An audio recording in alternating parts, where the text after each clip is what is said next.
A couple of years ago, I made a series of videos on the Lesser Banishing Ritual of the Pentagram, the LBRP, in which I described my discoveries and thoughts on what may or may not have been blinds and intentional mistakes in the orthodox version of the LBRP. I'm quite certain now that they were neither blinds nor mistakes, but merely decisions made to the best of the Golden Dawn's founders' knowledge.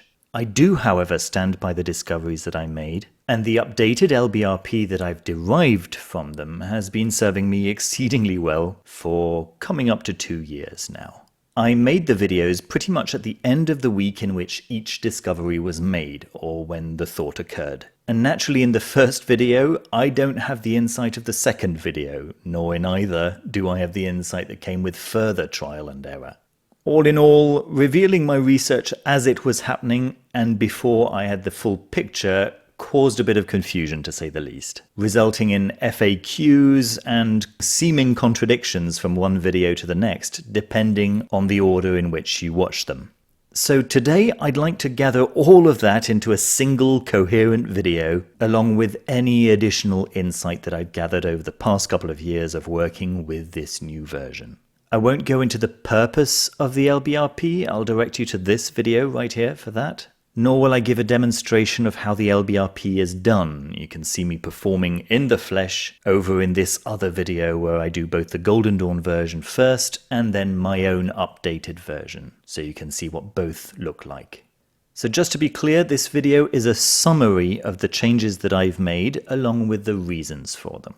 And one last thing that I'll say before we get cracking is that the original Golden Dawn LBRP, as described in great detail by Israel Regardie in his book The Middle Pillar, works very well, and for most people, that's good enough. So with that disclaimer out of the way, let me just remind you of that like button down there, which always really helps the channel, and the subscribe and bell buttons down there too. Oh, and there's also super thanks now too, if you feel like throwing a little tip my way. I'd certainly really appreciate that. So my suspicion that I may have to investigate the LBRP in further detail arose first of all when I was reading Mysteria Magicka by Melita Denning and Osborne Phillips. On page 44, they describe the way their own order uses the pentagram for invoking and for banishing, their own order being the Ordo Aurum Solis, which has been going for about as long as the Golden Dawn has. Now, while the Golden Dawn described very clearly how to draw an invoking or banishing pentagram of any given element, the rules, to me, seemed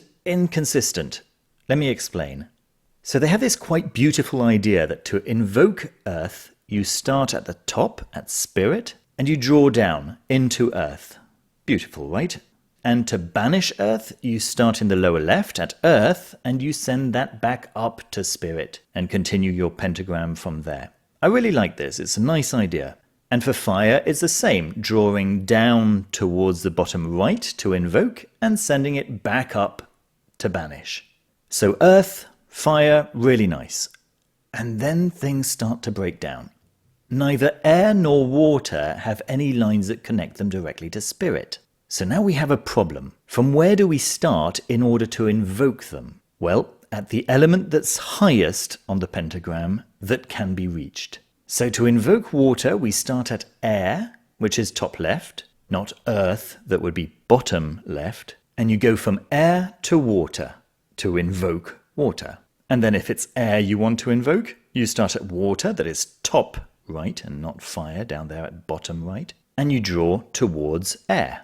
Well, it's not elegant, but okay, I can live with that. But then for me, where this system really breaks down is this. You remember that to banish an element, you start at the element and draw away from it, towards Spirit, or, well, towards the closest element to Spirit possible on the pentagram. Well, the upshot is that the banishing pentagram of water, that starts at water and is supposed to push it away towards air, ends up being identical to the invoking pentagram of air.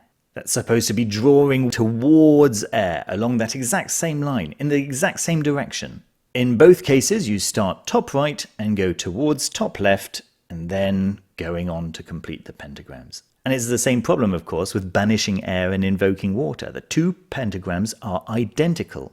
And no, despite what some people have commented, it's not because when you banish water, air takes its place, because then the reverse would have to be true too. When you banish air, water doesn't necessarily take its place. That's nonsense. And the two elements aren't even opposites. The opposite of water would be fire, so that argument doesn't hold any ground either. No alchemical pun intended. So do you see my problem? In fact, the only thing that differentiates the invoking pentagram of air from the banishing pentagram of water is what you're thinking of at the time. And sure, thought is one of the essential parts of the LBRP, but without physical movement, you're missing out on a major aspect of the ritual. Clearly, the movements are important, whether you're able-bodied and performing the movements with your whole arm, or finding other ways to describe a pentagram in the material world. The pentagram is there for a reason. One of the main points of the LBRP is to connect your physical self to your mental self to your spiritual self, to help them be as one.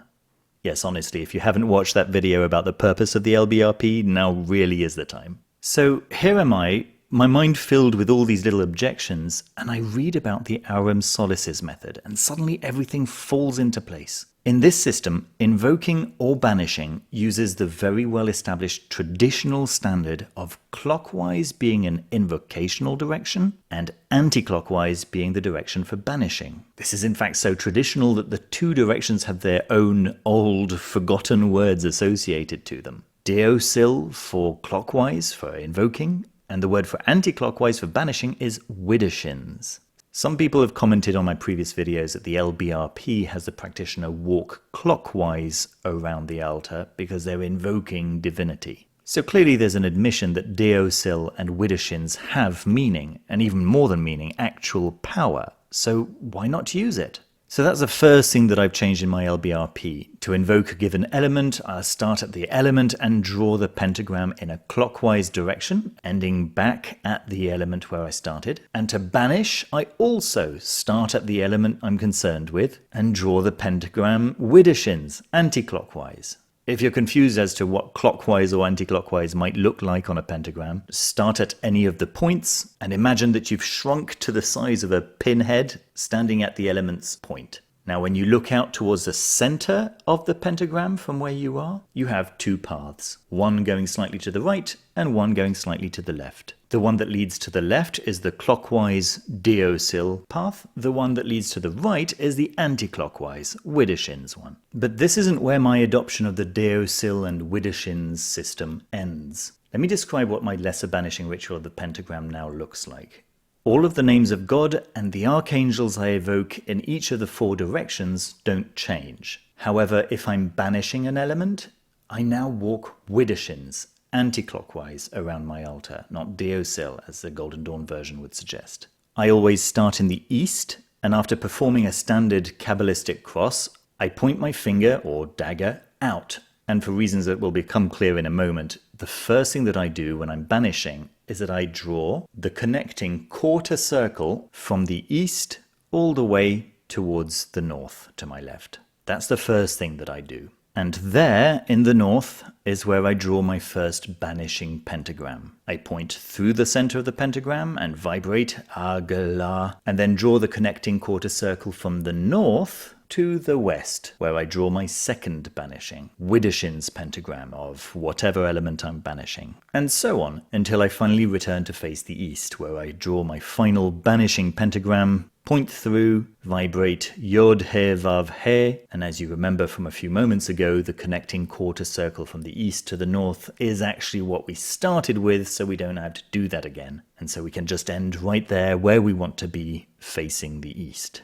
Everything after that is basically identical to the Golden Dawn version. I call the four archangels, before me Raphael, behind me Gabriel, to my right Michael, to my left Uriel, four around me flame the pentagrams, and in the column shines the sixth-rayed star, and I end with the Kabbalistic cross. For invoking, I start facing the east, and this time I start off by drawing the Deosil pentagram of the element that I want to invoke. In the east, I point through, called Yod He Vav He, and then I draw the quarter circle towards the south this time, and so on, clockwise, to invoke all the way back to the east. But then there was this further issue that I had, and that was with the order of the elements around the circle in the 4 cardinal directions.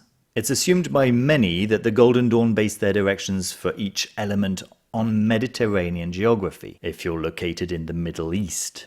Personally, I suspect, though of course I can't prove, that the order that they picked may rather have come from the cardinal directions and associated elements of the 4 archangels that are called. If Raphael is associated with air and has dominion over the eastern element must be air. And if Michael is associated with fire and the southern direction, then fire must be south.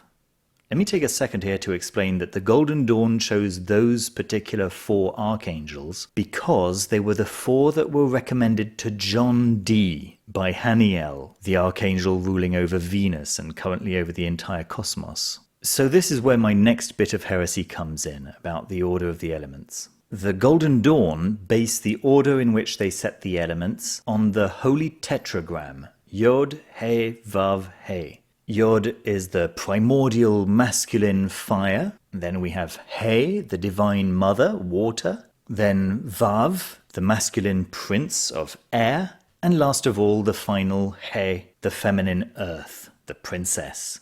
So from origin to destination, it goes fire, water, air, earth. And that was just not sitting with me. Water above air? I mean, sure, I got countless justifications for this as I proposed my alternatives in those original videos. What about clouds and rain and all these kinds of stretches? But my first tip-off that I might be onto something came as I studied the Wheel of the Zodiac. Now again, in the video that I made about this point, I can see with hindsight that I didn't make myself very clear. Many people thought that I was trying to suggest that Aries wasn't a fire sign and that Aquarius wasn't an air sign and so on. Please rest assured, I in no way intend to reinvent astrology. However, when I look at the symbolism that has been used to describe the 12 parts of the year, I can only conclude that they were originally picked for their elemental aspects. In spring, we have these 2 farm beasts and twins, an occurrence that happens all the time with farm animals, but is a much rarer blessing among humans. And then we have summer, possibly the most contentious here, as many people associate the crab with the sea, but this is a sea dweller that lives on the burning hot sand and pinches hard if you're not careful. It's also a creature that turns bright red when cooked. And then you have the maiden, whom we can easily imagine earlier generations associating with fire. The lion certainly goes without explanation for fire. And then comes autumn with its airy breezes, the scales that require free aerial movement to give its measure, the flying eagle, symbol of Scorpio, which somehow we're supposed to believe represents water. Of course the eagle is air. Again, to reiterate, that doesn't mean that I believe that Scorpio is an air sign. And then we have the flying arrow of the centaur, and then finally possibly the most obvious symbols, the watery symbols of winter with its rains and snows. We have the sea goat, the water bearer, and the fish. Not sure how much more aquatic we can go here. And I repeat, I'm in no way suggesting that Capricorn should be a water sign or that Gemini should be an earth sign. The elemental associations with the personalities of those born under those signs is well established. I've no interest in moving things around. I'm just talking about the symbols that were used to describe those signs. And they clearly go fire, air, water, earth. And now if we just look at the pentagram, sure, we can find this Golden Dawn proposal that goes fire, water, air, earth. But that's omitting the fact that we're looking at a pentagram, not a circle. And if we follow the lines of the pentagram, starting at spirit, we find fire, air, water, earth. So what? Did this mean that Michael should be in the east as fire, the first element, and Raphael to the south as air, the second element? Well, I admit that I played around quite a bit before settling on my final form, and sure, you can go and check out the long laborious process in the original videos plus a community post that I'll link in the description, but I'll save you the trouble by explaining my final conclusions here. The final foolish fish lesser rituals of the pentagram keep Raphael in the east, Gabriel in the west, Michael in the south, and Uriel in the north. But Raphael and Michael's elements are switched. You can't do that. By what authority? Raphael is air in yellow, everyone knows that. Well, as it turns out, if we dig deep enough, we find that Raphael as air is quite a recent development, comparatively so anyway. If we take a look at pages just 2 and 3 of Joseph Peterson's fantastic book, The Elucidation of Necromancy, we can see that while the 16th century Heptameron by Peter Debano places Raphael as ruler of Mercury, so air, and Michael as ruler of the sun, so fire, every other source there from before the 14th century, and most of them from after, have them the other way around. Eleazar of Worms, Liber Razielis, the Sworn Book of Honorius, the 3 books of Agrippa, and the Lucidarium all give Raphael as ruler of the sun, and Michael as ruler of Mercury. Now I realize that Damien Eccles has suggested in his book Angels and Archangels that this is because the archangels that rule over the Sephiroth and those that rule over the elements are simply different angels. I have a lot of respect for Damien Eccles in many regards, and in particular for his practical energy work experience, but I definitely disagree with him on this point. And so I have Raphael to the east, whom I no longer visualize with the recommended Golden Dawn colors of yellow with flashes of purple, but as a flaming red, orange, and yellow angel, holding not the caduceus of Mercury with its 2 serpents, but the rod of Asclepius, 1 serpent, which Asclepius gave to Apollo, god of the sun, and is attributed to healing. And Michael, to my right, is in shining metallic armor. His sword is not a flame. The flaming sword in Genesis is actually attributed to Uriel. However, we do know that swords in the tarot are associated with air. This all falls into place. Gabriel to my back is in watery blues and greens, and to my right, Uriel is in earthy colors, ochre and beige and brown. I perform a lesser ritual of the pentagram most days, sometimes more than once, but whether it ends up being an invoking or a banishing ritual depends on what I feel like I need on that day. When I'm feeling jittery, I can't focus, or just unsettled in any way, then it's the banishing ritual that I perform, banishing each element in its own direction. But more often than not, it's the evoking ritual that I perform, inviting the 4 elements, each in their own direction, to come into my life so that I might use their energies under the guidance of divinity. Interestingly, my invoking ritual looks surprisingly like the Golden Dawn's lesser banishing ritual of the pentagram, which they recommend to do daily.